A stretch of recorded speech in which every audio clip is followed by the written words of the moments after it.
Right, I want to show you guys shoulder mobility. Now, I have done this in the past with a TheraBand, but you can do it with a stick or a broom handle.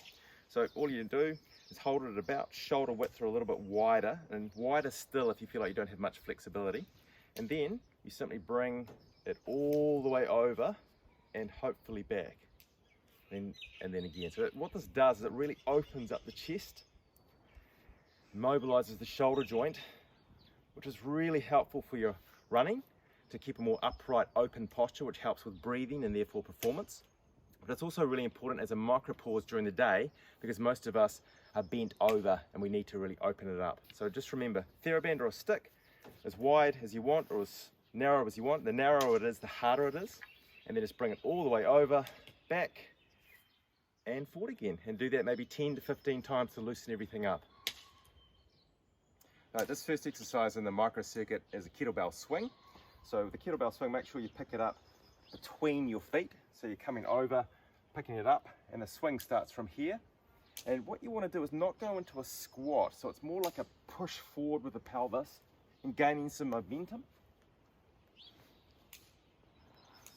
So it's a little hip hinge with a little bit of softening of the knees, but then you thrust forward with the pelvis and straighten the knees. So you're really working that posterior chain. Okay, so you want to maybe try and do 10 to 15 of these. Use a weight that's within your capacity, and then we're going to move through to the second exercise in the circuit. Now the second exercise in the microcircuit is just a push-up, and you can do it on a raised surface to make it a little bit easier, but just make sure that your elbows opening is to the front, and so when you go down, your elbows are going out at 45 degrees, not 90, because that pinches the shoulders a little bit too much. So a nice long neck, and then trying to do some push-ups.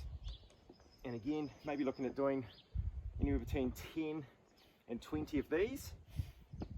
You can vary it by moving the hands together, and that really puts a little bit more load on the tricep, or even just a little bit wider, which puts a little bit more load on the bicep and the anterior of the shoulder.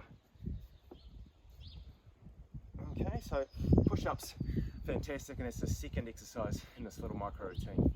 Right, and the third exercise in this little micro circuit is the Tricep Dip. So again, a park bench or some kind of step or a ledge, and then just make sure that your knees are soft, and then you're just coming down to around 90 degrees and then back up again. So this is really good if you're a swimmer, you really want to get that push, and this really helps work those triceps in a really fantastic isolated way. Plus it also brings into play the rest of your body to try and stabilize while you do them. So I really like this exercise. So trying to do maybe between 5 and 15 of these. And this is the third and last exercise in that microcircuit. So you've got the shoulder warm-up, then you have the kettlebell swing, push-ups raised, and then the tricep dip. And then just go through that again between 5 and 10 times. And that'll be a really good 8 to 12 minute microcircuit. So I hope you've enjoyed this, and go to it.